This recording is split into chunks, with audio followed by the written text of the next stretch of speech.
Sir आपका board नहीं दिख रहा। अभी दिखेगा बेटा, वेट फॉर सम टाइम,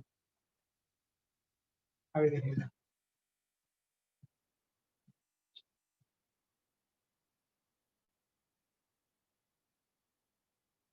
हाँ चिंता नहीं करो, कुछ दिन बाद ना डिजिटल बोर्ड वगैरह भी स्टार्ट होगा, थोड़ा सा अपग्रेड करते हैं मे बी नवंबर मंथ में ना, है ना, थोड़ा सा और अपग्रेड कर देंगे इसको। तो ठीक है, लेकिन वही एक थोड़ा सा डिजिटाइज्ड होना चाहिए तो क्लैरिटी ज़्यादा बढ़ जाएगी।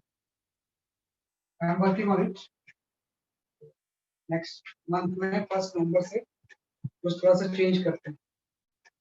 चलो तब तक हम इसी से पढ़ेंगे, 1 नवंबर से इट विल बी डिजिटाइज्ड, वो ज़्यादा इफेक्टिव है। चलो तो आज जो आपको पढ़ना है ना, मेरे ख्याल से gravitation we have finished, Kepler's law तक। तो आज आपको जो पढ़ना है will have to study the fluid statics, है ना।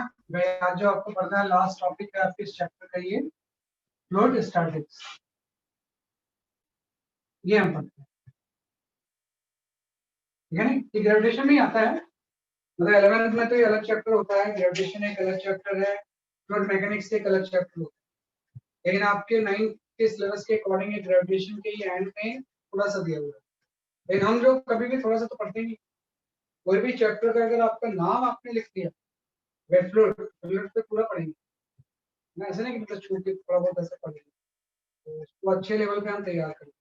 तो अगर फ्लूइड पढ़ना है आपने तो फ्लूइड के भी बेसिक कंसेप्ट्स आपके सारे क्लियर होने चाहिए कि डिफरेंट ओलंपियाड्स वगैरह में इसके क्वेश्चंस आते हैं। तो आज आपको पढ़ना है फ्लूइड स्टैटिक्स। फ्लूइड स्टैटिक्स का मतलब ये हो जाएगा कि we are talking about the fluid जब रेस्ट पे, statics stand for fluid statics का मतलब हो जाएगा एट रेस्ट।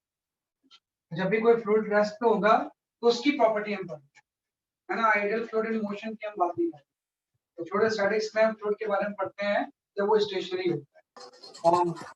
और फ्लूइड को आप इस तरह से डिफाइन करोगे, when we define the fluid, fluid का मतलब हो जाएगा एनीथिंग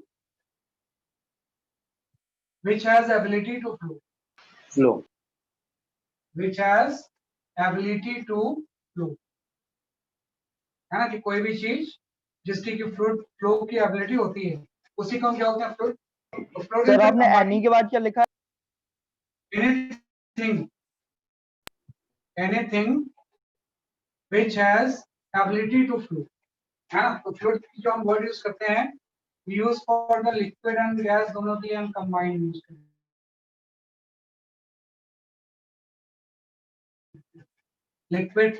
लिक्विड और गैस के लिए कंबाइंड टर्म जब हम यूज करते हैं तो उसी को क्या बोलते हैं, जैसे आपको फ्लूइड, है ना। तो किसी भी चीज की जब फ्लो करने की एबिलिटी होती है तो उसी को हम क्या बोलते हैं फ्लूइड।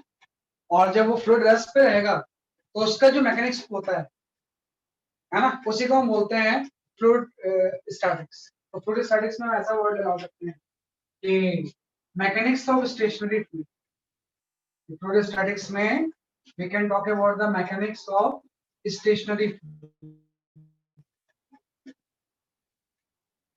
है ना। फिजिक्स के जिस चैप्टर में मैकेनिक्स ऑफ स्टेशनरी फ्लूइड के बारे में पढ़ते हैं उसी को हम क्या बोलते हैं फ्लूइड स्टैटिक्स। तो देखो एक नया चीज अब आ गया ना, जैसे आपका मोशन नया स्टार्ट हुआ था तो आपने एवरेज वेलोसिटी, एवरेज एक्सेलरेशन सब कुछ पढ़ा था। लॉज ऑफ मोशन स्टार्ट हुआ तो फोर्स पढ़ा आपने, नॉर्मल, टेंशन, एक्सेट्रा एक्सेट्रा। तो ये भी एक नई चीज आ गई। तो फ्लूइड स्टैटिक्स जैसे स्टार्ट होगा तो फिर इसमें टर्म्स आपको जानने होंगे। तो जो सबसे पहला टर्म होता है वो हम डिफाइन करते हैं प्रेशर। फ्लूइड में सबसे पहला जो आप टर्म डिफाइन करोगे वे डिफाइन प्रेशर। प्रेशर हम जानते हैं कि प्रेशर की डेफिनेशन, हाँ, pressure is the normal force per unit area,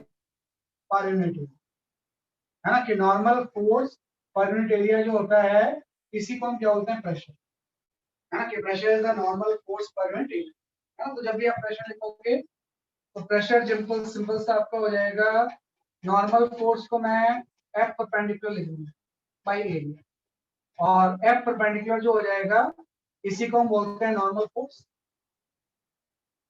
है ना। और नॉर्मल फोर्स को ही कई बार we call as a thrust, जब भी कोई फोर्स परपेंडिकुलर डायरेक्शन में एक्ट करता है उसी को क्या होता है थ्रस्ट। तो प्रेशर जो होगा ये perpendicular force per unit area है ना, कि जब भी हम प्रेशर निकालेंगे तो ये जो चीज होती है क्या होती है, जैसे कि आपकी perpendicular force per unit area है ना। फॉर एग्जांपल जैसे आपने बोला कि ये कोई एरिया है ए और इस पे अगर कोई फोर्स इस तरह से लग रहा है एफ और वर्टिकल से इसका एंगल थीटा है ना, तो यहाँ पे जो फोर्स हम लेंगे वो एफ नहीं लेंगे बल्कि एफ को रिजॉल्व कर देंगे। आपने जो वेक्टर में पढ़ा था एफ के दो कंपोनेंट हो जाएंगे, तो एफ का ये वाला कंपोनेंट हो जाएगा एफ कॉस थीटा और ये वाला जो कंपोनेंट हो जाएगा उसको हम बोलेंगे एफ साइन थीटा। जो फोर्स को आप रिजॉल्व कर दोगे तो फोर्स के दो कंपोनेंट हो जाएंगे, एक तो हो जाएगा एफ कॉस थीटा, दूसरा क्या हो जाएगा जैसे आपका एफ साइन थीटा। तो जो प्रेशर होगा वो एफ साइन थीटा की वजह से नहीं होगा बल्कि एरिया के परपेंडिकुलर जो फोर्स है उसकी वजह से प्रेशर होगा। जब मैं निकालूंगा कि इस एरिया में प्रेशर कितना होगा तो प्रेशर की वैल्यू हो जाएगी परपेंडिकुलर फोर्स अपॉन एरिया, मतलब ये आपका जो आ जाएगा वो F cos theta into area. हाँ तो मतलब रखना कि pressure is equal to simple force का एरिया नहीं होता, परपेंडिकुलर फोर्स अपॉन एरिया। ये फोर्स इज इक्वल टू हमेशा क्या होता है, प्रेशर इज इक्वल टू क्या होता है, थ्रस्ट अपॉन एरिया होता है, नॉर्मल फोर्स अपॉन एरिया होता है, ये परपेंडिकुलर फोर्स अपॉन एरिया होता है। तो प्रेशर की ये बेसिक डेफिनेशन है ना। आपको पता है कि प्रेशर की यूनिट भी हम जानते हैं कि प्रेशर की अगर मैं यूनिट देखूं तो इसकी ऐसा यूनिट आपकी हो जाएगी न्यूटन पर मीटर स्क्वायर। फोर्स की न्यूटन, एरिया की मीटर स्क्वायर और इसी न्यूटन पर मीटर स्क्वायर को हम पास करेंगे है ना, कि 1 न्यूटन पर मीटर स्क्वायर ही क्या होता है कि आपका पास्कल होता है। टू ऑनर द साइंटिस्ट जिसने फ्लूइड में बहुत सारे वर्क किए है। तो नॉर्मली इसी की जो ऐसा यूनिट होती है वो क्या होती है जैसे आपकी पास्कल है। जस्ट आपने डिफाइन कर दिया सबसे पहले प्रेशर। प्रेशर आपको होता है परपेंडिकुलर फोर्स अपॉन एरिया है ना। एक उल्टी चीज आई है कि अगर आपको प्रेशर पता है तो हम फोर्स निकाल सकते हैं है ना, जैसे force by Yes, area. sir. अगर आपको प्रेशर पता है तो हम क्या निकाल सकते हैं जैसे कि आपको फोर्स। तो यहाँ पे एक बड़ा अच्छा क्वेश्चन आता है कि जैसे मैंने बोला ये कोई हेमिस्फीयर है, इस तरह से कोई हेमिस्फीयर है ऑफ रेडियस आर है ना, और यहाँ पे एक यूनिफॉर्म प्रेशर, हर जगह से एक यूनिफॉर्म प्रेशर लग रहा है ना, कि यहाँ पे क्या लग रहा है जैसे कि आपका एक यूनिफॉर्म प्रेशर और ये यूनिफॉर्म प्रेशर P। तो जब इसके ऊपर कोई यूनिफॉर्म प्रेशर इस स्फीयर के ऊपर इस कर्व सरफेस के ऊपर P लगेगा तो उसके ऊपर फोर्स लगेगा। तो आप क्या सोचते हो फोर्स की वैल्यू क्या होगी इस केस में, if I calculate the force acting on hemisphere, right, hemisphere due to pressure, due to pressure. अगर आपको ये निकालना है कि what is the force acting on hemisphere due to pressure, कि भाई प्रेशर की वजह से हेमिस्फीयर के ऊपर कितना फोर्स लगेगा, वो आप कैसे निकाल सकते हो, how can you calculate force, आप किस तरह से निकाल सकते हो। आपको पता है कि pressure is equal Sir, to pressure force. into area. तो आप जब आप फोर्स निकालोगे तो प्रेशर को एरिया से मल्टीप्लाई करोगे, क्या एरिया ले लोगे इसका, एरिया क्या ले लेंगे, Sir, 2 pi r square. हाँ क्या ले लेंगे area, Sir, 2 pi r square. वो गलत है आपका, एरिया 2 पाई आर स्क्वायर नहीं लेना, 3 pi r square. हाँ Sir, pi R 3 pi square. r. क्योंकि जब भी हम फोर्स लिखते हैं ना तो फोर्स इक्वल टू होता है pressure into projected area, area नहीं प्रोजेक्टेड एरिया है कि भाई जब भी हम फोर्स लिखेंगे तो प्रेशर इनटू क्या हो जाएगा, प्रोजेक्टेड एरिया हो जाएगा। और प्रोजेक्टेड एरिया का मतलब हो जाएगा किसी ऑब्जेक्ट के शैडो का जो एरिया होता है ना, किसी भी ऑब्जेक्ट के शैडो का जो एरिया होता है वही क्या होता है जिससे आपको प्रोजेक्टेड एरिया। तो आपको पता है हेमिस्फीयर का जो शैडो बनेगा वो तो सिंपल सा सर्कल बन जाएगा ना, तो यहाँ पे एरिया आपको Excuse me, sir.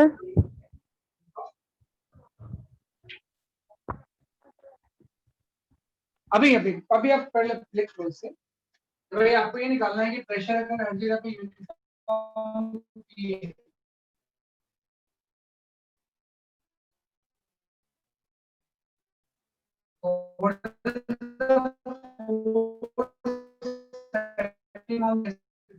हम करेंगे फोर्स क्या हो जाएगी प्रेशर इनटू प्रेशर एरिया का होता है किसी भी ऑब्जेक्ट जो कि शेप का भी है उसके शैडो का जो एरिया है जो उसकी परछाई बनेगी उसका जो एरिया होगा तो हेमिस्फीयर का शैडो सर्कुलर तो होगा तो हम निकालेंगे इसके ऊपर जो फोर्स रहेगा आपका हो जाएगा P इंटू 2πr² नहीं जो इसका एक्चुअल एरिया है बल्कि P into πr²। P into क्या हो जाएगा और इसी πr² कैलकुलेट बीसी का भी है तो फोर्स इज इक्वल टू हो जाएगा प्रेशर इनटू प्रोजेक्टेड एरिया इसकी किसके हो जाएगा शैडो का एरिया देखो इसका रीजन है ना प्रेशर की वजह से हो सकता है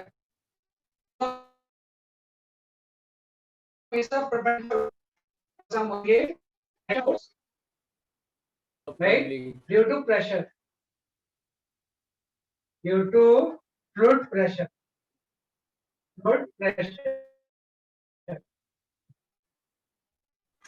is perpendicular to surface Excuse me, sir. क्या हो जाएगा आपका is perpendicular to surface अभी वेट करो थोड़ा कि डायरेक्शन ऑफ फोर्स जो फ्लूइड प्रेशर होगा वो सरफेस के हमेशा कैसा होता है कि आपका परपेंडिकुलर होगा मतलब इसलिए मैंने इस तरह से परपेंडिकुलर बनाया कि हर एलिमेंट पे कुछ फोर्स लग रहा होगा और वो की सरफेस की कैसा होगा परपेंडिकुलर है ना तो वही बात है कि जब आप प्रेशर अगर P पता है यहाँ पे तो इस हेमिस्फीयर के ऊपर जो टोटल फोर्स रहेगा वो प्रेशर इनटू प्रोजेक्टेड एरिया होगा और प्रोजेक्टेड एरिया इसका 2πr² नहीं होगा प्रोजेक्टेड एरिया तो शैडो का एरिया होगा तो शैडो का एरिया जो हो जाएगा कितना हो जाएगा कि आपका πr²। तो हमेशा ध्यान रखना प्रेशर को जिस एरिया से मल्टीप्लाई करते हैं एक्चुअली वो कर्व सरफेस का एरिया नहीं होगा बल्कि वो जो एरिया होगा कौन सा एरिया हो जाएगा जैसे कि आपका प्रोजेक्टेड एरिया। तो पहला जो कांसेप्ट हम यहाँ पे क्लियर करते हैं जब भी फ्लूइड हम पढ़ेंगे तो वो clear the concept of the pressure भाई प्रेशर आप डिफाइन कैसे करोगे और अगर कहीं पे अगर आपको प्रेशर पता है तो उस प्रेशर से how can we calculate the force है लिख देना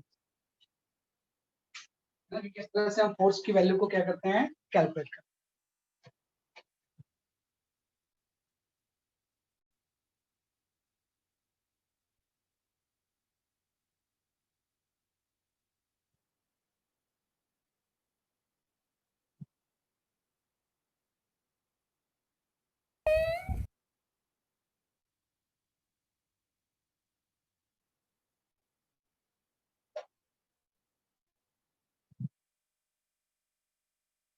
ठीक है हम लिख लिया पहली चीज तो प्रेशर हो गई तो किसी भी फ्लूइड की सबसे जो पहली पैरामीटर्स होगा वो प्रेशर इसमें जो दूसरा पैरामीटर होता है फ्लूइड के केस में हम बोलते हैं डेंसिटी कोई भी फ्लूइड होगा तो उसमें मास का उतना मतलब नहीं होता बल्कि हम यहाँ पे जो टर्म डिफाइन करेंगे second way define the density density हम जानते हैं जो डेंसिटी होती है किसी भी फ्लूइड की डेंसिटी को हम रो से शो करेंगे और ये आपका मास बाय वॉल्यूम है मास बाय क्या हो जाएगा सर आपका वॉल्यूम है ना किसी भी ऑब्जेक्ट की डेंसिटी होगी डेंसिटी की वैल्यू क्या हो जाएगी सर आपकी मास बाय वॉल्यूम है ना तो हर सब्सटेंस की डेंसिटी अलग अलग होगी कोई चीज अगर ज्यादा हैवी है तो उसकी डेंसिटी ज्यादा होगी और कोई चीज अगर बहुत लाइट है तो उसकी डेंसिटी क्या होगी कम एज फॉर एग्जांपल अगर मैं आपसे पूछूं what is the density of water density of water क्या होता है आपका what is the density of 1000 kg 1 gram पर meter mole density of water की अगर हम बात करेंगे तो ऐसा यूनिट में हो जाएगा आपका 1000 kg पर मीटर क्यूब है ना एक इसकी डेंसिटी हो जाएगा इसलिए आपकी डेंसिटी ऑफ वाटर हो जाएगी। ऐसे अगर मैं बात करूं what is the density of the ice भाई आइस की डेंसिटी क्या होती है what is the density of the ice की डेंसिटी इससे कम होती है sir 800 kg less per than meter cube 900 kg per meter ice की जो डेंसिटी होती है वो कितनी होती है जैसे कि आपके 900 kg पर मीटर ऐसे अगर मैं बात करूं डेंसिटी ऑफ मरकरी ये कुछ कॉमन चीजें हैं जो कि आपको पता होना चाहिए density of mercury density of mercury जो होती है वो 13.6 into 10⁻³ kg पर मीटर हाँ तो हर चीज की डेंसिटी अलग अलग होगी वो आपको क्वेश्चन में दिया होगा कि कोई भी अगर मैंने लिया है लिक्विड वाटर की डेंसिटी इतनी है आइस की डेंसिटी आपकी इतनी है डेंसिटी ऑफ मर्क्यूरी इतनी है हाँ तो हर चीज की डेंसिटी अलग अलग होती है लेकिन हम वही चीज है ना कि हम चीजों को कंपेयर करना चाहते हैं तो कंपेयर करने के लिए चीजें के लिए हमेशा हम रिलेटिव वर्ड यूज करते हैं। तो हम यहाँ पे एक टर्म डिफाइन करते हैं, जैसे आपने डेंसिटी डिफाइन किया वैसे एक टर्म आप डिफाइन करोगे उसको हम बोलते हैं रिलेटिव डेंसिटी। यहाँ पे थर्ड टर्म आप डिफाइन कर दोगे, we call that as relative density, है ना। क्या हम यहाँ पे एक टर्म डिफाइन करेंगे, this is simply called as the relative density. And relative density का मतलब हो जाएगा density of substance with respect to water, density of substance with respect to water। तो जब भी किसी density of the substance water के रिस्पेक्ट में हम निकालेंगे तो उसी टर्म को हम क्या बोलते हैं, जैसे आपका relative density. And relative density के लिए एक अल्टरनेट टर्म भी यूज होता है, उसको हम बोलते हैं स्पेसिफिक ग्रेविटी। स्पेसिफिक ग्रेविटी, है ना। तो रिलेटिव डेंसिटी या स्पेसिफिक ग्रेविटी क्या होती है, सेम चीज होती है। तो रिलेटिव डेंसिटी या स्पेसिफिक ग्रेविटी होती है density of substance with respect to water. जब भी हम किसी चीज की डेंसिटी वाटर के रिस्पेक्ट में निकालते हैं तो इसी को हम क्या बोलते हैं कि आपके रिलेटिव डेंसिटी। और ना जब आप रिलेटिव डेंसिटी यूज करोगे आरडी, तो ये आपका हो जाएगा density of substance by density of water, है ना। डेंसिटी ऑफ द सब्सटेंस को जब आप डेंसिटी ऑफ वाटर से डिवाइड करोगे तो जो टर्म आएगा उसी को हम क्या बोलेंगे, relative density. Like if I talk what is the relative density of ice, relative density of the ice 0.9 हो जाएगा, क्योंकि ये 900 है, डेंसिटी ऑफ द वाटर 1000 है। जब रेशियो निकालेंगे तो 0.9 हो जाएगा। अगर मैं यहाँ पे निकालूं what is the relative density of mercury, है ना, ये आपका हो जाएगा 13.6। रिलेटिव डेंसिटी ऑफ मर्करी जो होगा, डेंसिटी ऑफ द मर्करी इतना, डेंसिटी ऑफ वाटर से डिवाइड कर दो, तो जो टर्म आएगा उसको हम क्या बोलेंगे, रिलेटिव डेंसिटी। अब सब देखना कि कई बार क्वेश्चन में तो आपको डेंसिटी दिया होगा, कई बार रिलेटिव डेंसिटी दिया होगा। तो जब आप रिलेटिव डेंसिटी को वाटर की डेंसिटी से मल्टीप्लाई करोगे तो ऑब्जेक्ट की डेंसिटी आ जाएगी। रिलेटिव डेंसिटी को जब वाटर की डेंसिटी से मल्टीप्लाई कर देंगे तो उसकी क्या आ जाएगी, आपकी डेंसिटी आ जाएगी। तो फ्लूइड की यही दो इंपॉर्टेंट पैरामीटर्स, है ना। एक आपका हो गया प्रेशर, है ना, और दूसरा आपने डिफाइन किया डेंसिटी एंड रिलेटिव डेंसिटी, है ना। अब क्योंकि हम जो पढ़ रहे हैं we are studying the mechanics of stationary fluid, कि हम जो चीज पढ़ रहे हैं we are studying the mechanics of stationary fluid, इसी को हम बोलते हैं फ्लूइड स्टैटिक्स। तो फ्लूइड स्टैटिक्स के कुछ बेसिक लॉज हैं, वो लॉज आपको आने चाहिए, है ना। कि जब भी हम फ्लूइड स्टैटिक्स पढ़ेंगे तो फ्लूइड स्टैटिक्स के कुछ बेसिक लॉज हैं, वो लॉज थोड़ा सा आपको क्लैरिटी होनी चाहिए कि किस लॉ के ऊपर फ्लूइड स्टैटिक्स बेस्ड होता है ना। एक्चुअली कुछ अलग नहीं है, स्टैटिक्स का मतलब इक्विलिब्रियम, रेस्ट पे मतलब इक्विलिब्रियम में है, तो ये सारी इक्विलिब्रियम की प्रॉपर्टी। अगर फ्लूइड रेस्ट पे है तो रेस्ट पे इक्विलिब्रियम को मेंटेन करने के लिए फ्लूइड की बेसिक प्रॉपर्टी क्या होगी। तो हम यहाँ पे we study the law of fluid statics, law of fluid statics. तो देखो लॉ ऑफ फ्लूइड स्टैटिक्स में कोई बहुत ज्यादा लॉ नहीं है। सबसे पहला जो लॉ होता है हम ये बोलते हैं कि for same horizontal level, for same horizontal level, Sir, your screen is blurred. अच्छा अभी ठीक है, No, sir, it is. अभी ठीक है, कोई नहीं, वो पे करो, वही तो होगा, अभी डिजिटल आने वाला है उसमें ऐसा प्रॉब्लम होगी, करते हैं। फॉर सेम हॉरिजॉन्टल लेवल, है ना, प्रेशर इज सेम, ये for same horizontal level pressure is same, है ना। कि सेम हॉरिजॉन्टल लेवल पे प्रेशर की वैल्यू क्या होगी, सेम होगी, independent of shape of container, independent of shape of container, shape of container या वेसल, है ना। ये बड़ा इंपॉर्टेंट लॉ है कि for same horizontal level pressure की वैल्यू सेम होगी independent of shape of the vessel. तो मैं अगर ऐसा ले लूं कि दो अलग अलग शेप के वेसल को ऐसे मैं कनेक्ट कर दूं, एक आपका ऐसा है और एक इस तरह से आपका कोई कॉनिकल शेप है, इस तरह से, और इसमें मैं कोई सेम लिक्विड फिल कर दूं, सपोज मैंने वाटर फिल कर दिया, यहाँ पे मैंने क्या फिल कर दिया, जैसे कि आपका वाटर, इस तरह से। अलग अलग शेप के लिक्विड जो कि किसी पाइप से कनेक्टेड है ना। तो मैं यही बोल रहा हूँ कि for same horizontal level pressure की वैल्यू क्या होगी, सेम। अगर मैं बोलूँ कि इसके किसी पर्टिकुलर पॉइंट यहाँ पे फ्लूइड का प्रेशर अगर P1 या बेस पे ले लो, है ना, कि इसके बेस पे अगर फ्लूइड का प्रेशर P1 ये सही है, बीच में ले लेते हैं, वैसे हर जगह पे सही है। यहाँ पे प्रेशर अगर P1 है ना, तो अगर सेम लेवल पे मैं यहाँ पे भी एक पॉइंट लूँ सेम हॉरिजॉन्टल लेवल पे, और यहाँ का प्रेशर अगर मैं एज्यूम कर लूँ कि ये P2, तो इसके शेप से कोई फर्क नहीं पड़ता है कि वर्टिकल हो या कॉनिकल।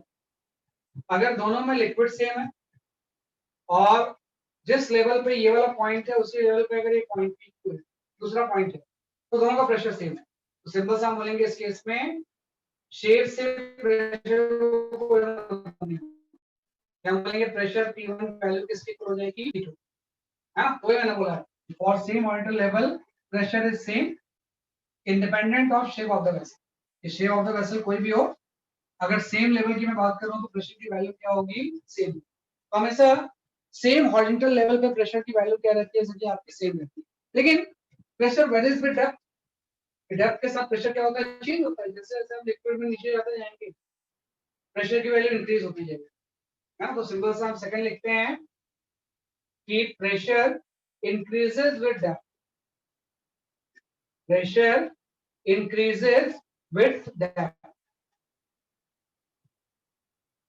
है ना। डेप्थ के साथ प्रेशर की वैल्यू क्या होती है, इंक्रीज होती है, depth by rho G H, है ना, कि प्रेशर की वैल्यू डेप्थ के साथ इंक्रीज होती है। कितने अमाउंट से इंक्रीज होती है, rho G S, rho density, G acceleration due to gravity, और एच आपका हाइट हो गया, है ना। इसका मतलब ये हो गया कि जैसे ही आपका कोई टैंक है ना, आपको पता है ये टैंक में आपने कोई लिक्विड फिल कर दिया, इस लिक्विड की density suppose rho is the density of the liquid, तो आपको पता है इसके सरफेस पे जो प्रेशर होगा एटमॉस्फेरिक होगा, क्या पता है, ये EGH क्या है? मैं बता रहा हूँ रो जी एच, ये simple okay sir, okay sir. Rho G H, rho density है, G acceleration due to gravity, और एच हाइट। Okay sir. तो आपको पता है कि कोई भी लिक्विड का अगर फ्री सरफेस होगा तो इस फ्री सरफेस में एटमॉस्फेरिक प्रेशर लगा होगा, प्रेशर इसकी वजह से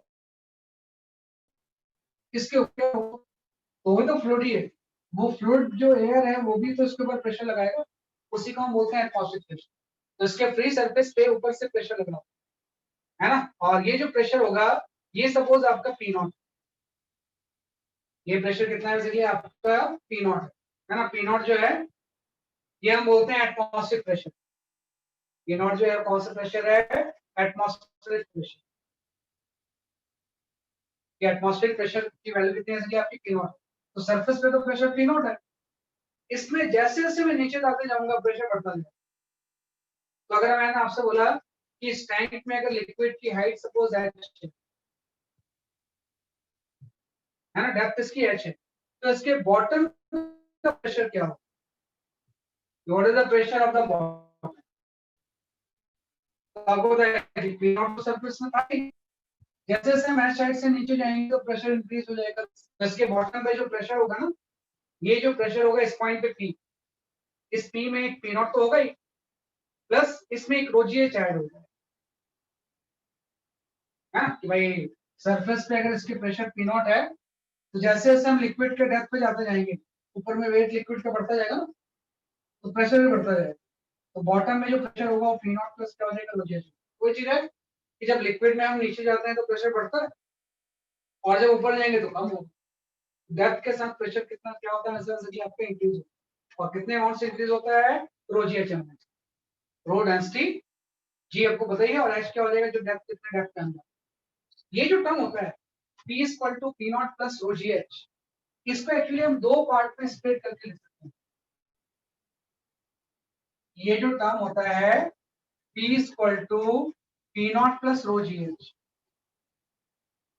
है ना, इसको आप दो टर्म में आप स्प्लिट करके लिख सकते हैं। आपको अभी पता है कि जो ये पी नॉट होता है ये तो एटमॉस्फेरिक प्रेशर है, एटमॉस्फेरिक प्रेशर, एटमॉस्फेयर की वजह से जो प्रेशर लग रहा है इसकी वैल्यू ऑलमोस्ट फिक्स होती है, है ना, इसकी जो एटमॉस्फेयर प्रेशर की वैल्यू होती है almost 1.03 into 10 to the power 5 pascal होती है ना। वैसे प्लेस टू प्लेस वेरी भी करता है, स्टैंडर्ड में हम ये ले सकते हैं atmosphere pressure 1.03 into 10 power 5 pascal होता है। ये तो एटमॉस्फेयर प्रेशर है। ये जो टर्म होता है इसी को हम कई बार बोलते हैं जो सिर्फ लिक्विड के डेप्थ की वजह से है, this pressure is known as a gauge pressure. Gauge pressure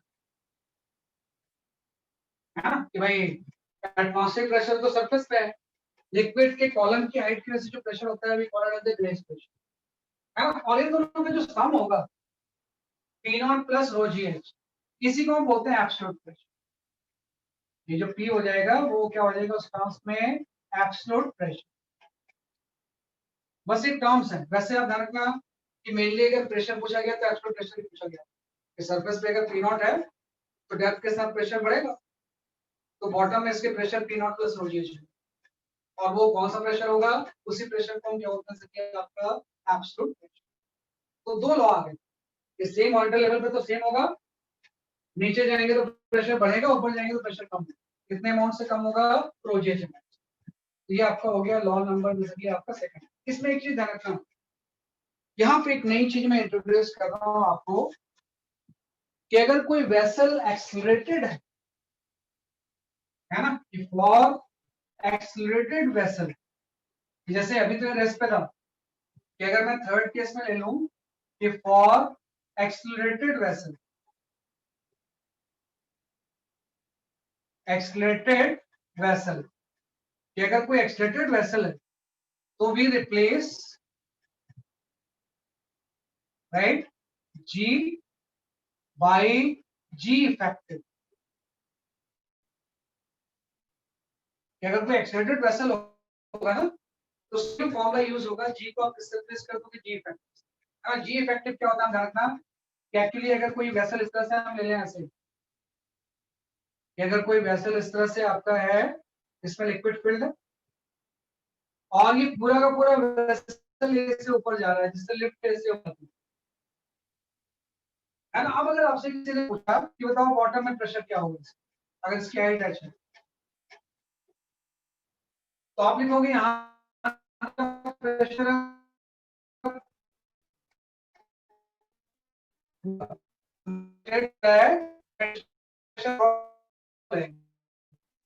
यहाँ का प्रेशर हो जाएगा P प्लस रो इनटू G एक्टिव केस में G प्लस।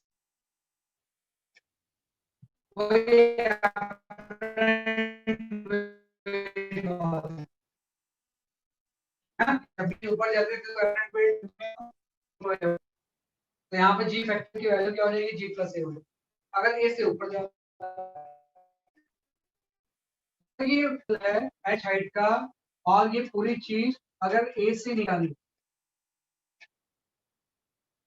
है ना, तो इस केस में G इफेक्टिव G माइनस ए हो जाएगा, जो आपने अपरेंट वेट में पढ़ा था। लेफ्ट अगर ऊपर जा रही है तो mg प्लस में हो जाएगा और नीचे जा रही है तो mg माइनस में हो जाएगा। तो अब यहाँ पे अगर हम प्रेशर निकालें, यहाँ का प्रेशर P इक्वल टू हो जाएगा P not plus rho into G minus into वही G इफेक्टिव यही चीज।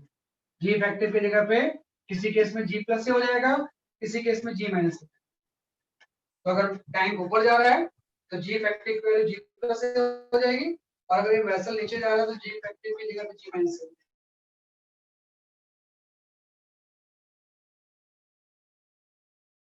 मान लो ये फ्रीली फॉलिंग है तो zero zero what will be the pressure, हर जगह पे P नॉट ही हो। अगर कोई फ्रीली फॉलिंग है तो पूरे वेसल के अंदर प्रेशर क्या होगा, P नॉट ही। सर जो ये सर हाँ मतलब सिंपल से हम बोलेंगे कि अगर ये फ्रीली फॉलिंग टैंक होगा, ये आपके किसी भी ओलंपियाड में पूछा जा सकता है ना, कि अगर कोई freely falling vessel, freely falling vessel है ना, मतलब ये तो हम गाइडेड ले रहे हैं भाई ए से ऊपर जा रहे हैं, ऐसे नीचे जा रहे हैं। फ्रीली फॉलिंग में आपको पता है कि टैंक है, आपने इसको ऊपर से छोड़ दिया यहाँ से, तो इसका एक्सेशन नीचे की तरफ जी हो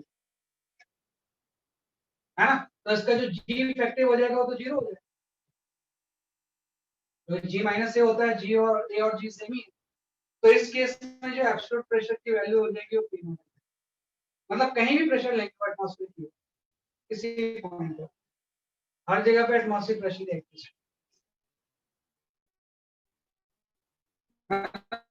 लिक्विड के वेट की वजह से हर जगह पे प्रेशर रहता है, जैसे कि आपका एटमॉस्फेयर है ना, कि एक्सटर्नल में फ्लूइड स्टैटिक्स का लॉ। बोलो बेटा, कुछ पूछना है? Sir, could you explain free falling vessel again? Actually, I was disconnected. तो क्या होता है बेटा, फ्री फॉलिंग का मतलब हो जाएगा कि आपने किसी टाइम को वहां से छोड़ दिया, ए की वैल्यू जी होगी, और ए की वैल्यू अगर जी होगी तो ये जी माइनस ए वाला टर्म तो जीरो हो जाएगा। तो जी इफेक्टिव अगर जीरो हो गया तो प्रेशर की वैल्यू एटमॉस्फेरिक की होगी, मतलब हर जगह पे प्रेशर जो आएगा वो एटमॉस्फेरिक है। तो किसी भी फ्रीली फॉलिंग वेसल में हर पॉइंट का एक्सेशन सेम, और वो किसके इक्वल होता है?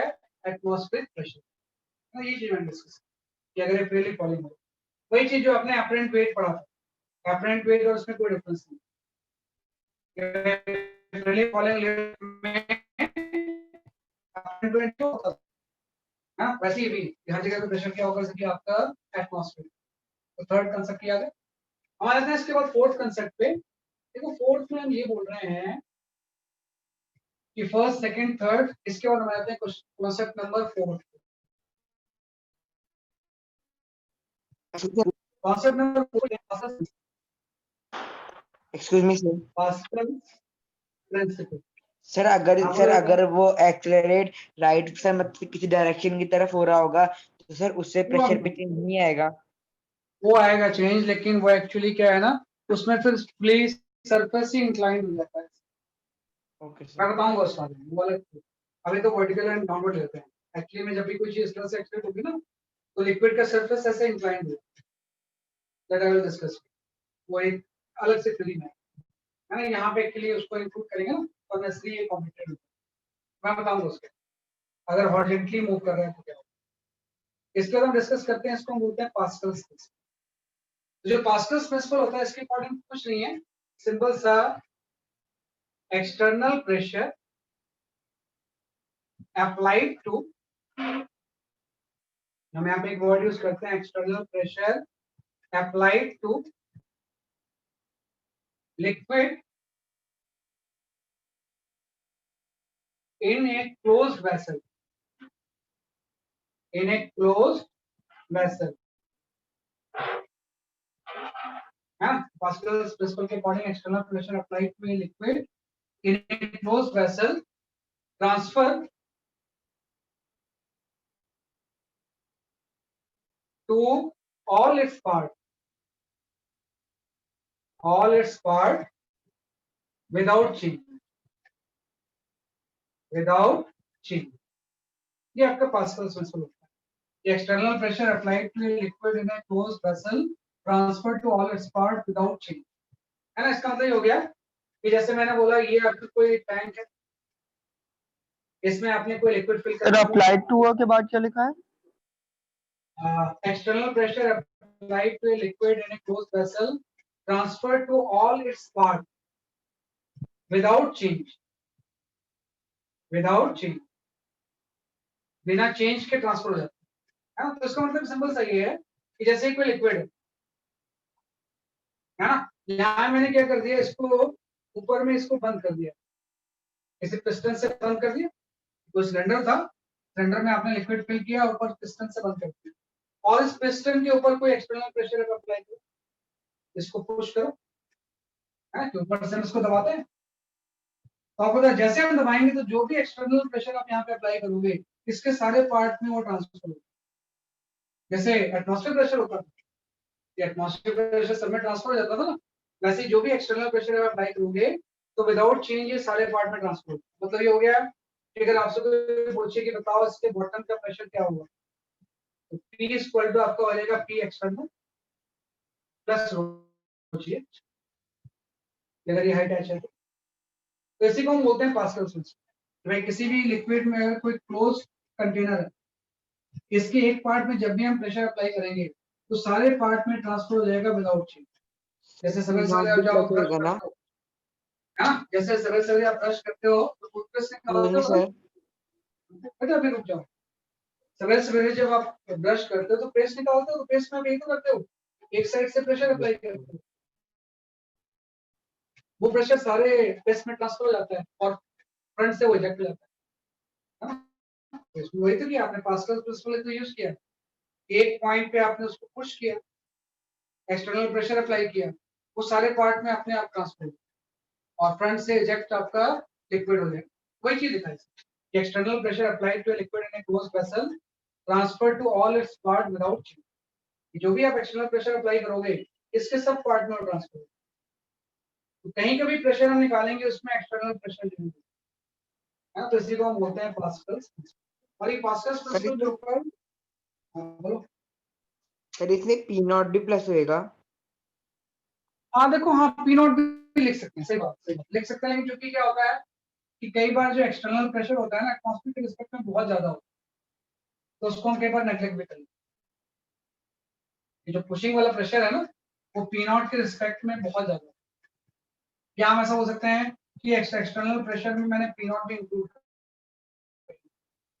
पुशिंग के अलावा एक पी नॉट भी आ जाएगा, बिल्कुल सही बात। अगर मैं एटमॉस्फेरिक प्रेशर यहाँ पे कंसीडर करूं कि एक्सटर्नल प्रेशर आपने अप्लाई किया है, इसके अलावा एक पी नॉट तो लगेगा होगा, यहाँ पे एक पी नॉट है ना, लेकिन चूंकि पी एक्सटर्नल के रिस्पेक्ट में पी नॉट बहुत छोटा होगा तो कई बार हम उसको नेग्लेक्ट करेंगे। यहाँ पे कंसेप्ट ये है कि जब भी एक पॉइंट पे आप कोई प्रेशर अप्लाई करोगे तो पूरे फ्लूइड में वो ट्रांसफर हो विदाउट चेंज, जैसे टेस्ट में ट्रांसफर हो है। और ये बड़ा एक सिंपल प्रिंसिपल है, इसके ऊपर सारे हाइड्रोलिक सिस्टम वर्क करते हैं। All hydraulic system works on the Pascal's principle. जितने भी आपके हाइड्रोलिक सिस्टम होंगे सारे के सारे पास्कल्स प्रिंसिपल के ऊपर वर्क, हम यहाँ लिख सकते हैं कि all hydraulic system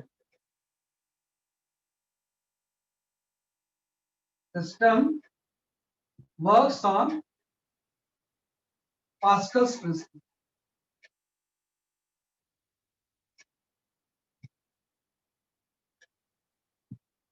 All hydraulic system works on Pascal's principle. जितने भी हाइड्रोलिक सिस्टम होंगे सारे के सारे किस पे वर्क करेंगे, जैसे आपके पास्कल्स प्रिंसिपल। लाइक हम बात करते हैं हाइड्रोलिक जैक, हाइड्रोलिक जैक जिससे हम कार को लिफ्ट करते हैं।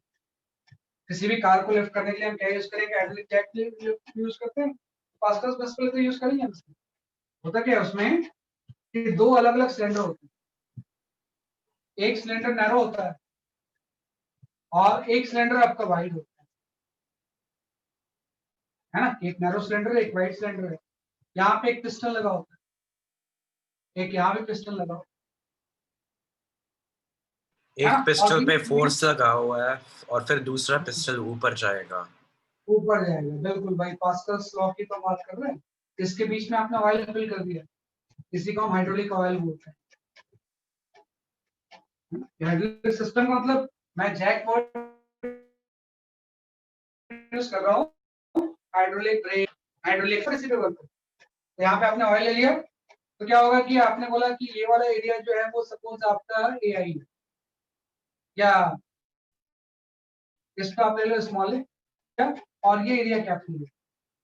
तो क्या करते हैं हम, जिस लोड को लिफ्ट करना है, लाइक कार को मुझे लिफ्ट करना है तो उसको मैं यहाँ रख देता हूँ, हाँ, तो कार का वेट यहाँ पे लगेगा और यहाँ पे हम फोर्स अप्लाई करते हैं।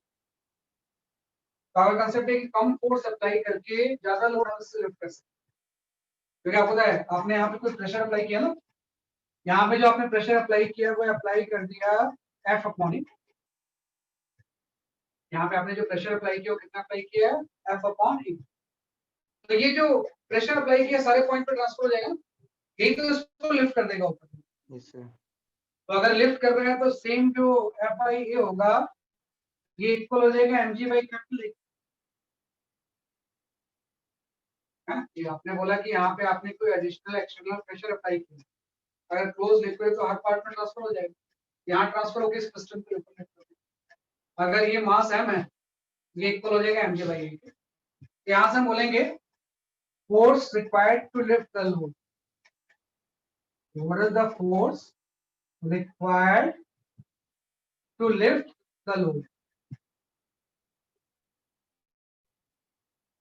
मैं इस लोड को लिफ्ट करने के लिए कितना फोर्स रिक्वायर्ड होगा, उस फोर्स की जो वैल्यू हो जाएगी वो आपकी हो जाएगी small A by capital A into M.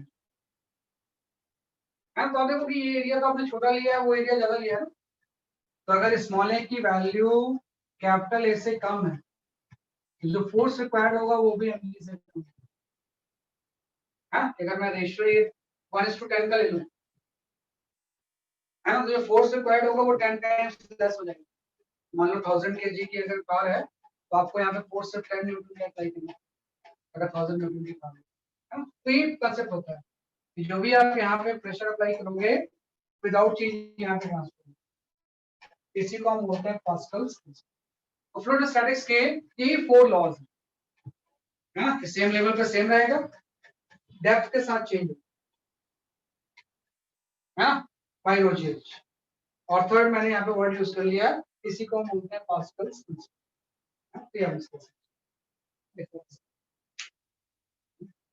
Fluid statics में अभी मतलब वो अगर हम आर्किमिडीज प्रिंसिपल नहीं लें, आर्किमिडीज को तो हम अलग अलग करके चलते हैं, है ना। बॉयंसी फोर्स की अगर हम बात नहीं करें तो इसी क्या, और बॉयंसी फोर्स भी इसी के ऊपर बेस्ड है, कोई अलग से लॉ नहीं है आर्किमिडीज प्रिंसिपल। जो आपने 4 पढ़ा है इसी से वो भी ड्राइव, उसके लिए तो एक अलग क्लास है, ट्रांसफॉर्म इसके ऊपर फोकस इस तरह समझो।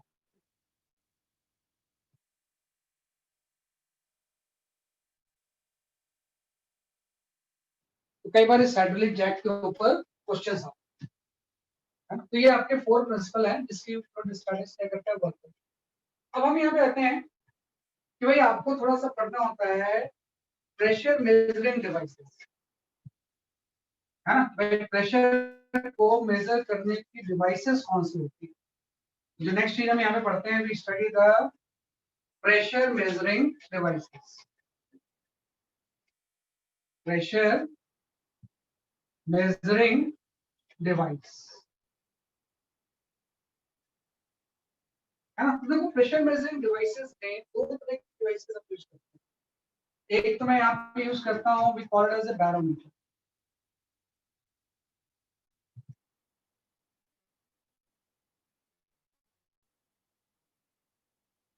है ना। बैरोमीटर, बैरोमीटर से आपको होता है we measure the atmospheric pressure. Barometer से हम क्या मेजर करते हैं, we measure atmospheric pressure, atmospheric pressure, है ना, ये मेजर करते हैं। कहीं भी एटमॉस्फेरिक प्रेशर कितना है उसके लिए हम बैरोमीटर यूज करते हैं। तो बैरोमीटर एकदम सिंपल सा इंस्ट्रूमेंट है। एक्चुअली में क्या होता है कि यहाँ पे एक मरकरी का टब है ना, कि टब में मरकरी फिल्ड है और इसमें एक इस तरह से ट्यूब इन्वर्टेड है, इसमें भी मरकरी होती है इस तरह से। मरकरी के टब में इस तरह से एक ट्यूब है जिसमें कि मरकरी फिल्ड है, यस, ये पूरा मरकरी। हाँ भाई आप क्या करते हो, मरकरी का टब था उसमें एक मरकरी ट्यूब इन्वर्ट कर देते हैं। तो हम ये कोशिश करते हैं कि यहाँ पे बिल्कुल एयर नहीं है ना, कि यहाँ पे कोई एयर इंट्रैप नहीं, ये कोशिश करते हैं। तो अगर यहाँ पे एयर इंट्रैप नहीं है तो यहाँ का प्रेशर तो 0 हो जाएगा, इसी को हम बोलते हैं वैक्यूम क्रिएट। किस जगह पे वैक्यूम है ना। तो आपको है कि अगर मुझे ये हाइट पता है मरकरी की तो मैं एटमॉस्फेरिक प्रेशर निकाल सकता हूँ। अगर मुझे हाइट पता है तो मैं क्या निकाल सकता हूँ, एटमॉस्फेरिक प्रेशर। क्या होता है अगर ये हाइट एच आपको पता है ना, तो यहाँ पे हम एटमॉस्फेरिक प्रेशर कैलकुलेट जस्ट हम ये बोलेंगे, आप देखो ये चीज एटमॉस्फेयर की ओर एक्सपोज्ड है, यहाँ का प्रेशर तो मुझे पता है कितना है, P0। ये भी एटमॉस्फेयर अगर एक्सपोज्ड है तो यहाँ का प्रेशर भी P0 पता है मुझे।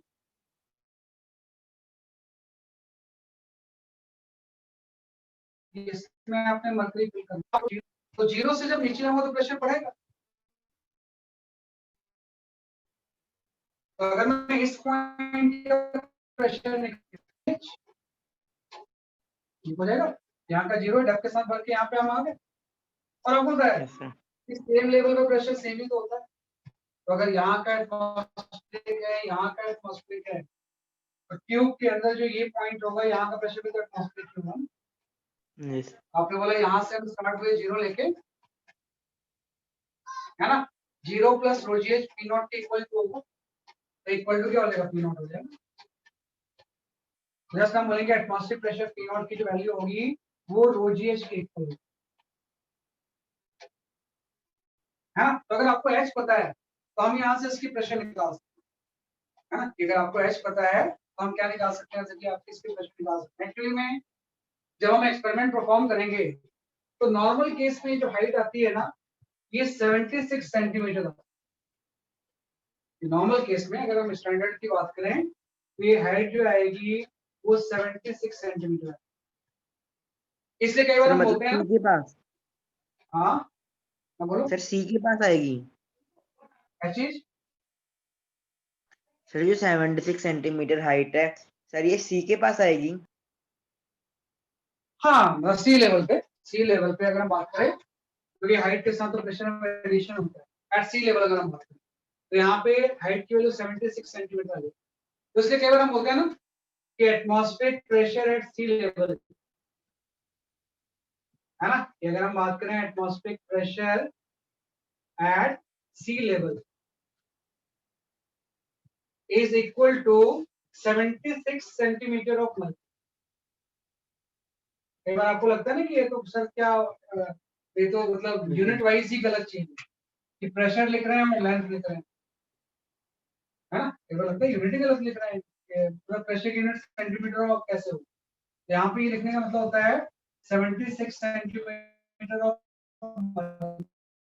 इसका मतलब ये होता है कि जब एटमॉस्फेरिक प्रेशर इस रोजियस फॉर्मूला से निकालोगे तो एच की वैल्यू 76 सेंटीमीटर।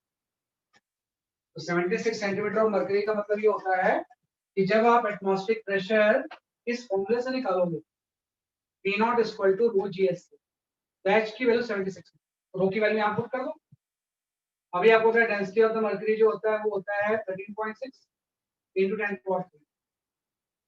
जी की वैल्यू मुझे पता है 10 ले लो ऑलमोस्ट, या 9.8 ले लो, ज्यादा अच्छा रहेगा 9.8।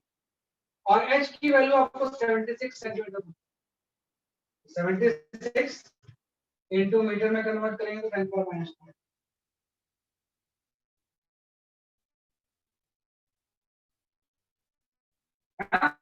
तो इससे आप करोगे तो आ जाएगा 1.0। जानना कई बार एटमॉस्फेरिक प्रेशर सर ये 10 रेज़ टू द पावर -2 क्योंकि हमने इसे मीटर में लिया क्या? हाँ, मीटर में लेना पड़ेगा ना क्योंकि जी 9.8 लिया आपने। Okay sir. मतलब जी आपने 9.8 ले लिया तो सारी ऐसे, तो आपने इसको भी डेंसिटी को भी ऐसा ही ले लिया, इसको भी ऐसा ही ले लिया, सेंटीमीटर को मीटर में कन्वर्ट, तो इससे आपका ये आंसर आ जाएगा। तो कई बार ये जो चीज दी होती है कि atmospheric pressure at sea level 76 centimetre of mercury, वैसे नहीं प्रेशर 76 सेंटीमीटर, मतलब जिस बैरोमीटर से आपने इसको मेजर किया होगा उसमें जो मर्क्यूरी राइज होगा वो 76। अगर मर्क्यूरी के बजाय वाटर होता तो और ज्यादा ऊपर राइज, तो मर्क्यूरी वाटर की लाइट होता है, हाँ, मर्क्यूरी हम इसलिए यूज करते हैं क्योंकि इस कॉलम की हाइट कम है। सब 1.03 इंटू क्या लिखा हुआ है? 1.01 आ रहा है। 1.03 into 10⁻⁵ जो एटमॉस्फेरिक प्रेशर की वैल्यू होती है। 1.01 आ रहा है वैसे इसमें। कितना आ रहा है सर 1.0। सर 1.01। 1.01 आ रहा है, वही 1.01 into 10⁻⁵। उससे फर्क नहीं पड़ता, ये इसमें थोड़ा बहुत डिफरेंस से फर्क नहीं पड़ता, ये पावर तो बहुत लार्ज है ना, जो इसमें थोड़ा बहुत चेंज होगा वो टेक्निकल से सर वो यहाँ कई बार लास्ट इसको ऐसा में लिखा है P not. P not atmospheric pressure, P not is the atmospheric pressure, हाँ, जैसे मैंने बोला ना एटमॉस्फेरिक प्रेशर वहां से 76 सेंटीमीटर मर्क्यूरी आ गया, उसका मतलब हो जाएगा रोजीएच में S76 पुट, डेंसिटी पुट करेंगे, जी पुट करेंगे, एच पुट करेंगे, यार है ना। तो इसको मेजर करके मान लो कहीं पे हम दूसरी जगह ले गए किसी हाइट पे, है ना, तो हाइट पे लेके तो हो सकता है 75 सेंटीमीटर ऑफ मर्क्यूरी प्रेशर हो, मतलब एच की जगह 75 और ऊपर गए 74 भी हो सकता है ना। मतलब एक स्टैंडर्ड में मैंने 76 लिया है, इससे हम निकाल सकते हैं कहीं प्रेशर, डिफरेंट प्लेसेस में प्रेशर हो सकता है डिफरेंट। उस पैरामीटर को मुख्य क्या किसी भी जगह का मौसम हाइट हाइट तो स्केल लगा होगा तो मेजर करेंगे। तो ये होता है वैसे कि आपका पैरामीटर। तो पैरामीटर का पर्पस ये है, इससे हम सिर्फ एटमॉस्फेयर प्रेशर मेजर करते हैं। एक और इंस्ट्रूमेंट आता है, we call it as a manometer, है ना। ये तो आपका बैरोमीटर है, हम यहाँ पे एक वर्ड यूज करते हैं मैनोमीटर। तो मैनोमीटर से हम प्रेशर मेजर करते हैं किसी वेसल के अंदर का अगर कुछ फ्लूइड है। इससे तो सिर्फ एटमॉस्फेयर प्रेशर मेजर करना है। मैनोमीटर से वी मेजर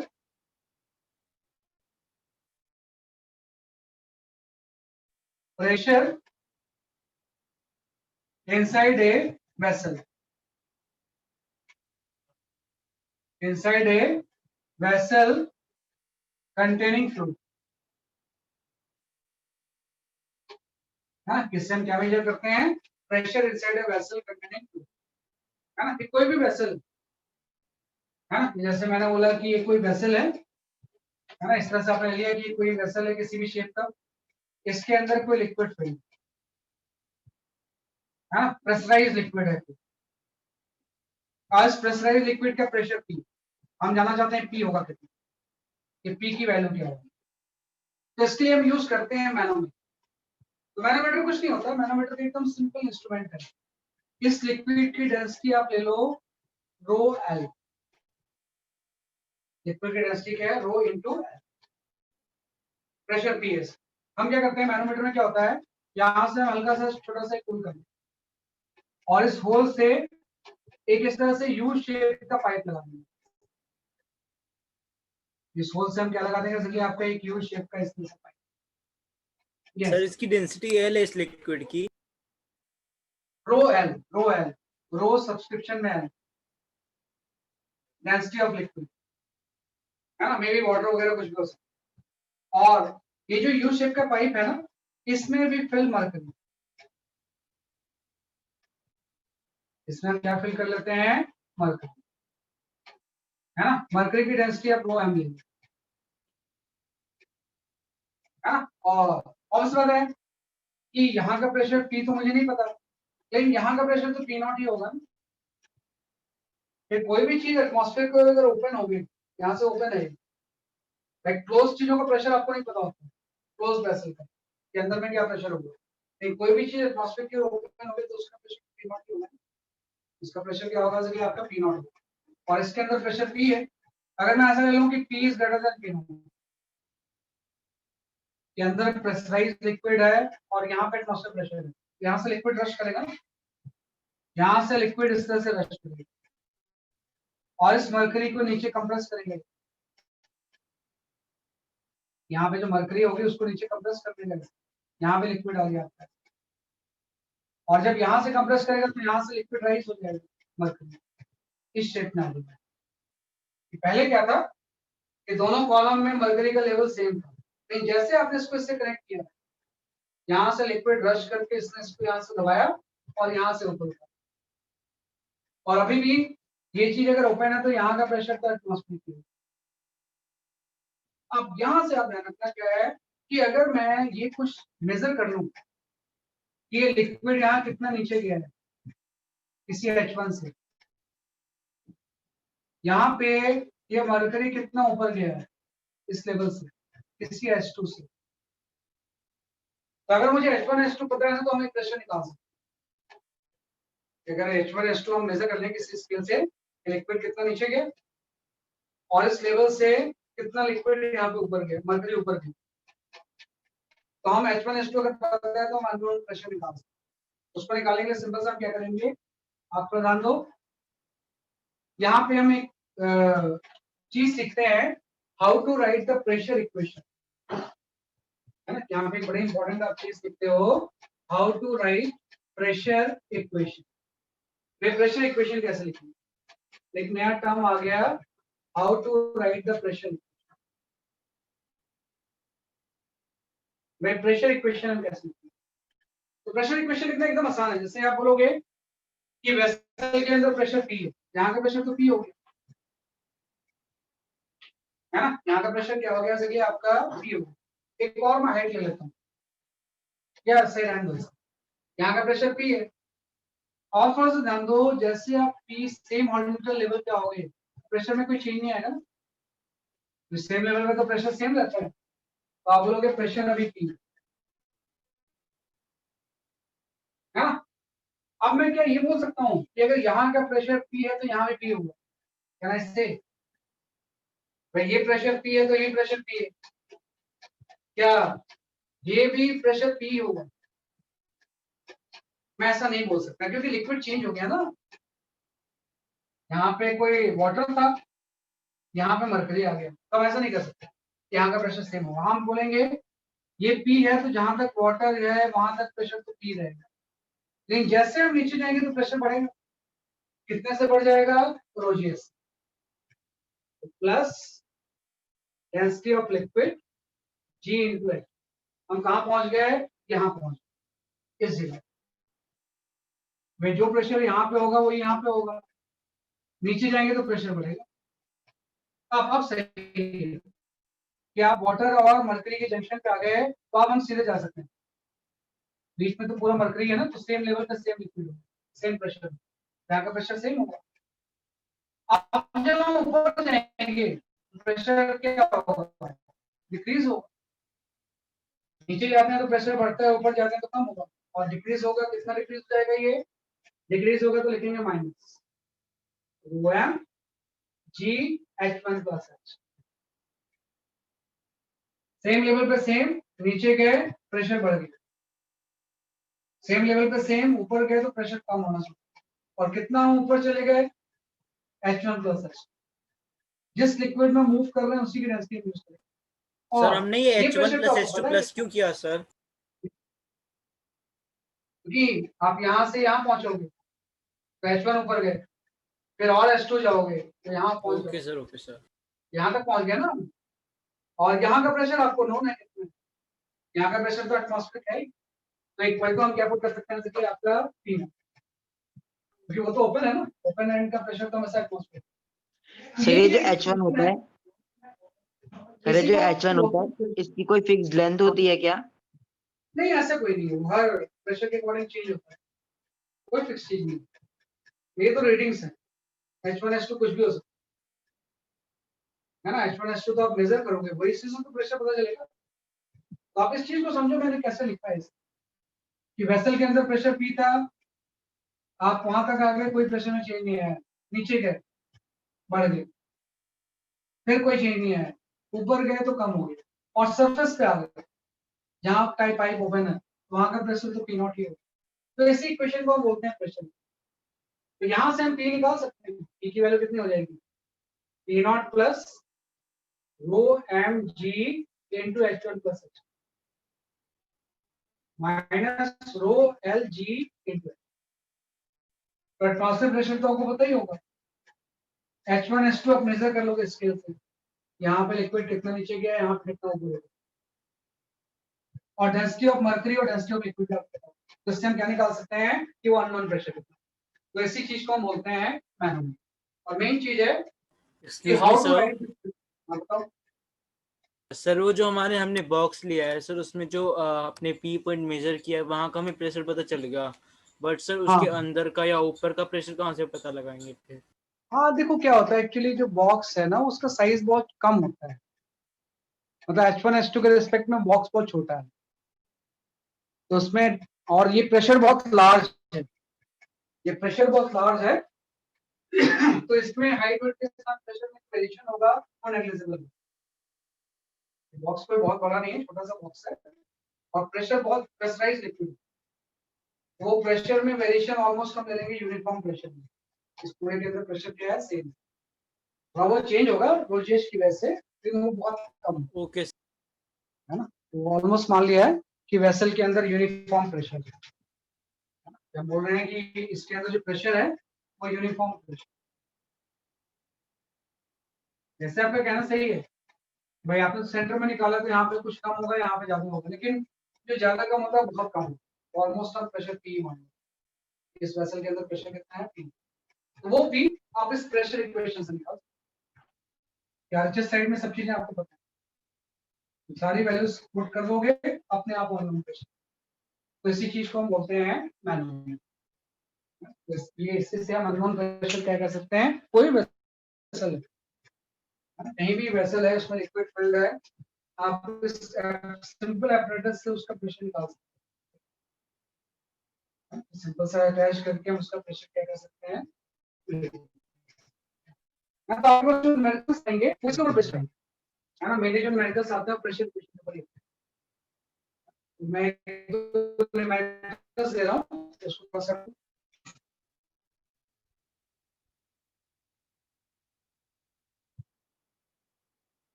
चलो I will give the numericals.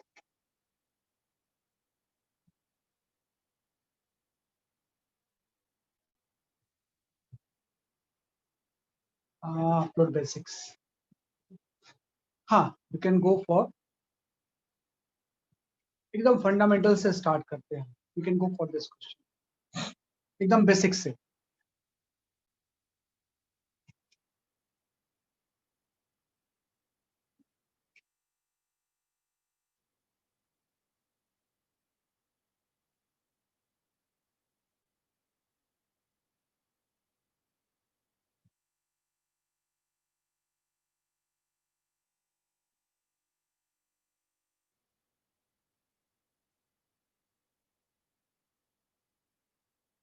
हाँ संस्कृति Jain, your answer is correct. हाँ सही है, उत्कर्ष कुमार भी सही है, कुशाग्र गोयल भी सही है, सही है आपका आंसर, सही है सबका सही है। Sumaiya your answer is correct, Udita your answer is correct, Ankit Verma your answer is correct, सही है सही है।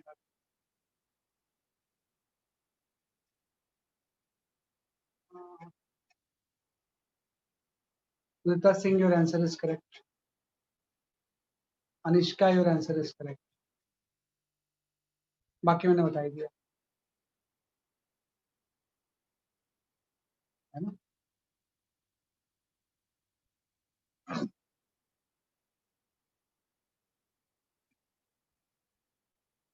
ये फोर्स बोल रहा है कितना होगा, प्रेशर की बात नहीं कर रहा है ये बात कर रहा है फोर्स की, प्रेशर की बात नहीं कर रहा है, फोर्स कितना लगेगा बेसिक। Okay sir. फोर्स और प्रेशर में डिफरेंस है।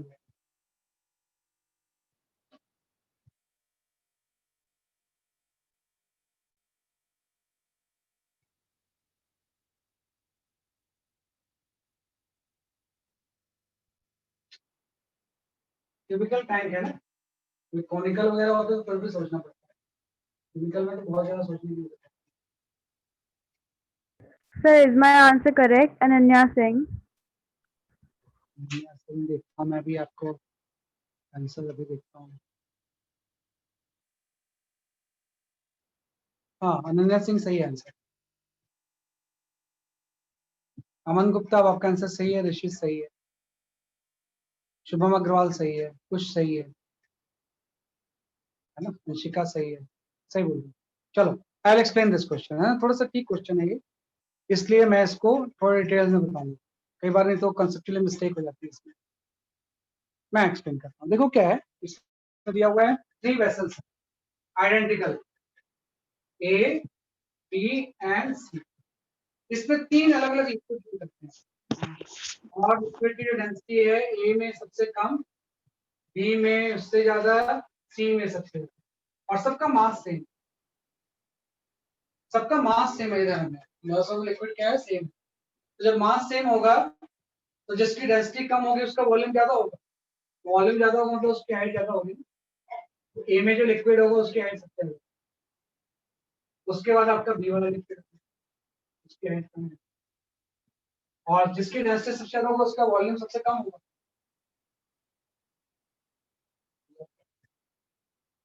हाइट तीनों में लिक्विड की अलग अलग होगी, है ना। तो अगर आपसे कोई पूछता है कि इसके बॉटम का प्रेशर पीए है, इसके बॉटम का प्रेशर अगर पीबी है, इसके बॉटम का प्रेशर अगर पीसी है, तो तीनों इक्वल होंगे, है ना। तीनों का प्रेशर जो होगा वो Yes, क्या sir. होगा, आपको सेम होगा, क्योंकि आपको पता है, क्योंकि सबकी डेंसिटी सेम नहीं है ना, सबकी डेंसिटी तो अलग है। अब वो तो प्रेशर इज इक्वल टू क्या होता है, रो जी एच। तो अगर रो सेम होता तीनों का तब तो हाइट से हम कंपेयर करते, इसमें तो एच Yes. एच भी अलग है, दूर भी अलग है। तो हम बोलेंगे प्रेशर बॉटम पी भी उतना ही होगा, उतना ही आपका पी भी होगा, उतना ही आपका पी। तीनों के बॉटम में प्रेशर भी सेम है, तीनों के बॉटम में प्रेशर की वैल्यू क्या होगी, सेम। और प्रेशर अगर सेम होगा तो यहाँ पे फोर्स लगाएंगे, तो force is equal to pressure into area. तो तीनों आइडेंटिकल है, तो तीनों का बेस एरिया भी सेम। तो तीनों केस में जो आपका फोर्स रहेगा बॉटम को, वो भी सेम। तीनों आइडेंटिकल है तो बेस सर एरिया बट तो सेम प्रेशर कैसे इक्वल हुआ? सर प्रेशर कैसे इक्वल हुआ? बेटा हाइट अगर अलग अलग है तो रो भी तो अलग अलग है ना, रो और एच का प्रोडक्ट कांस्टेंट है। सर ये कैसे पता कि सर बट ये रो थोड़ा ना और पता कि हाइट का प्रोडक्ट कॉन्स्टेंटली कांस्टेंट है? चेंज हो रहा है, जिसका डेंसिटी ज्यादा हो उसके उस बराबर ही होगा, मतलब तो बता थोड़ा ना रहा है कि बिल्कुल एकदम रिस्पेक्टिवली चेंज हो रहा है। बेटा मास इज इक्वल टू होता है डेंसिटी इनटू वॉल्यूम, आप समझ रहे हो, और वॉल्यूम हो जाएगा एरिया इनटू एच। तो तीनों का मास सेम है ना, तीनों का यस मास सर, क्या एरिया है सेम है, एरिया सेम है। और तीनों का एरिया भी सेम है बेस। तो यस मास सर, भी तो सेम एच है, भी ए भी कांस्टेंट। सेम है, तो रो और एच का प्रोडक्ट कांस्टेंट बन जाएगा। डेंसिटी और हाइट का प्रोडक्ट फिर कांस्टेंट हो जाएगा ना, अगर मास सेम है। और डेंसिटी हाइट का अगर प्रोडक्ट कांस्टेंट हो गया तो जिसकी डेंसिटी कम होगी उसकी हाइट ज्यादा होगी, लेकिन रो और एच तो का प्रोडक्ट तो कांस्टेंट ही रहेगा। जिसकी डेंसिटी यस ज्यादा उसकी हाइट कम होगी, तो रो एच कांस्टेंट रहेगा। तो अगर रो एच कांस्टेंट है वो प्रेशर बॉटम में सेम है, और प्रेशर को एरिया से मल्टीप्लाई करेंगे तो फोर्स आ जाएगा, फोर्स की सेम रहेगा। ऐसे भी सोचो तीनों का मास एम ही तो है, इसका ही मास एम है, इसका ही मास एम है, तो नीचे जो वेट लगेगा वो एम तीनों में एम जी को लगेगा, एम जी ही तो मेजर करेगा फोर्स जो होगा, तीनों में फोर्स सेम होगा। ऐसे भी सोच सकते हैं, चूंकि मैं प्रेशर से रिलेट करता हूँ, ये प्रेशर भी सेम होगा, बॉटम में फोर्स होगा, क्योंकि तीनों अलग अलग डेंसिटी के लिक्विड है। अगर तीनों सेम डेंसिटी के लिक्विड होते फिर मास अलग अलग हो सकता है, उस केस में यहाँ प्रेशर सबसे ज्यादा होता है, उसके बाद प्रेशर ये हो जाता है, उसके बाद प्रेशर। तो सेम डेंसिटी में हम हाइट से कंपेयर कर सकते हैं, डेंसिटी अगर अलग होगी तो दोनों के प्रोडक्ट को देखना पड़ेगा क्या होगा उससे। ये आपका थोड़ा सा next question.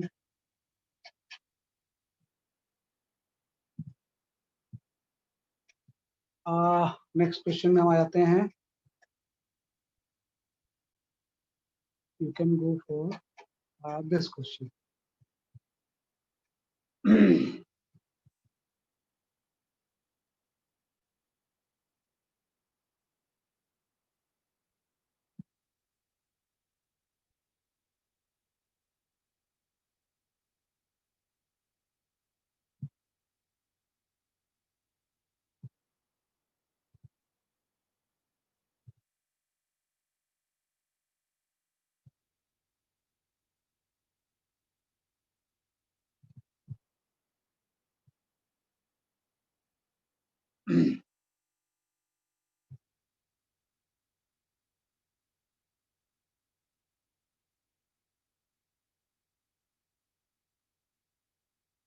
Vita Singh, your answer is correct.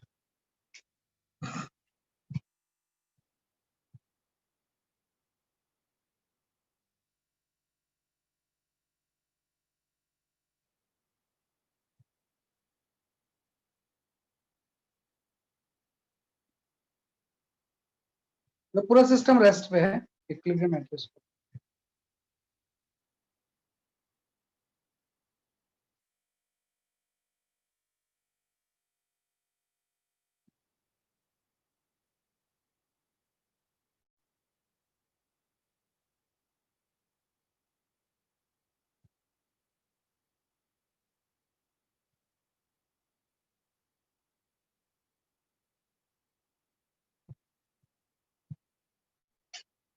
मैंग सही है आपका आंसर।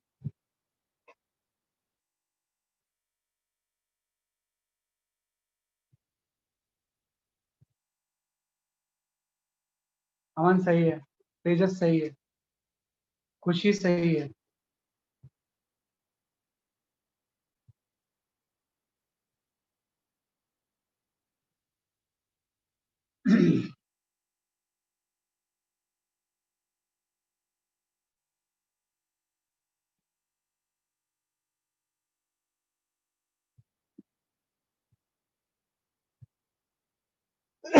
कुशागर सही है आपका आंसर।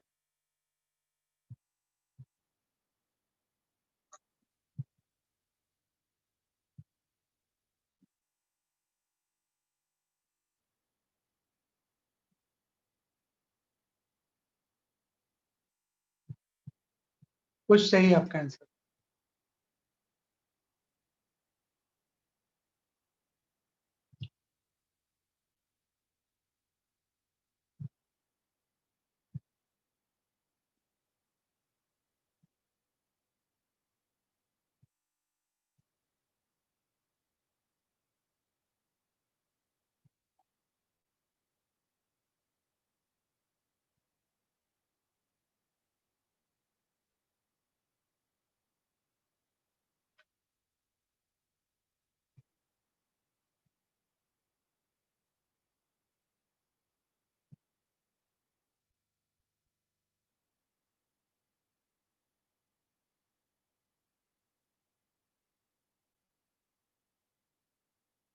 युग शर्मा सही है, सही है, सही आंसर आप बता रहे हो ऑलमोस्ट, है ना। मोस्ट ऑफ द सही आंसर है 750 kg पर मीटर क्यूब। ये बहुत इजी था। हाँ 750।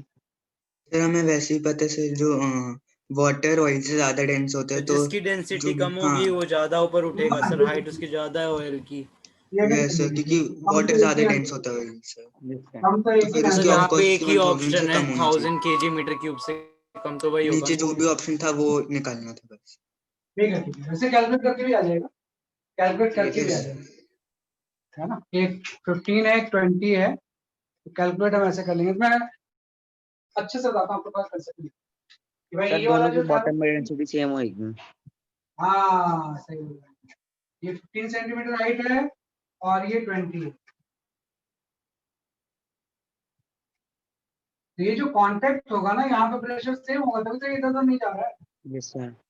इधर से अगर कोई प्रेशर P1 लग रहा है और इधर से अगर P2 प्रेशर लग रहा है, P1 और P2 सेम होंगे, तभी तो ये नहीं जा रहा है इधर उधर।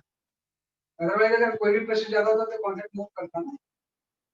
तो P1 यहाँ का निकालना है, मतलब यहाँ का सेम ही होगा। तो P1 की वैल्यू हो जाएगी P0 प्लस रोजिए वाटर 10⁻³ G इंटू H। यहाँ का एटमॉस्फेरिक प्रेशर प्लस रोजिए, यहाँ का प्रेशर आ गया। सेम P2 होगा, यहाँ भी एटमॉस्फेरिक प्रेशर प्लस रोजिए, इसकी डेंसिटी तो मुझे निकालनी है। एटमॉस्फेरिक प्रेशर को काट देंगे। ये P0 तो कैंसिल ही हो गया, और जब P0 कैंसिल होगा तो G भी कैंसिल हो सर जाएगा। जी भी कैंसिल हो जाएगा। G कैंसिल होगा तो ये पावर भी कैंसिल हो जाएगा। यहाँ से डेंसिटी की वैल्यू आपकी जो आ जाएगी सर जस्ट आपका 1000/20 10 to the power 3 into 15/20 3/4, ये 750 आता है। 750 आ जाता है उसका 750। तो मैंने कंसेप्चुअली बता दिया कि कैसे सॉल्व करना है। वैसे तो आपका कहना सही है।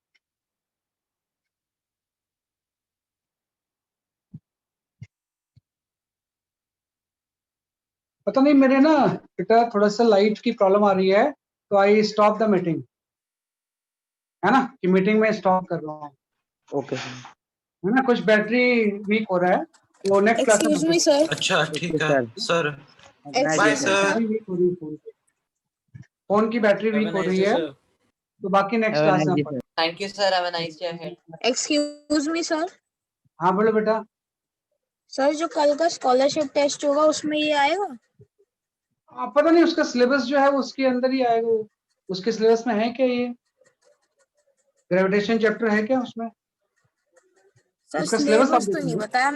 मैम तो कह रही है कि फर्स्ट टर्म में जितना पढ़ा है उतना आएगा। क्या तो मेरे पता ख्याल से फर्स्ट ये नहीं मॉड्यूल आना हो। चाहिए, ये नहीं आना चाहिए, फर्स्ट मॉड्यूल आना चाहिए, ये तो सेकंड मॉड्यूल में।